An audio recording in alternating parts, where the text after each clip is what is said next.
பசுமை ஊரின் நடுவே ஓடிய நதி ஒரு பகலிலே வெயில் எரிய அந்த நதி பனியாக மாறியது. மக்கள் பயந்து ஓடினர். இது என்ன? நமது நதி உறைஞ்சிட்டா?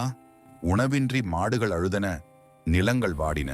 அப்போது நதியின் நடுவிலிருந்து எழுந்தது ஒரு பனி பிசாசு.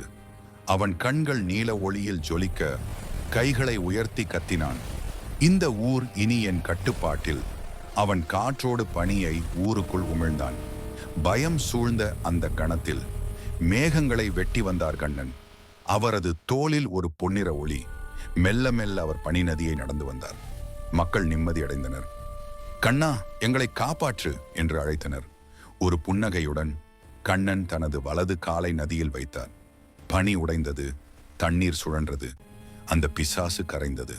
அப்போது கண்ணன் சொன்னார், பயம் பனி போல்தானே, நம்பிக்கையால் அது கரையும். மக்கள் தங்கள் கடவுளை வணங்கினர்.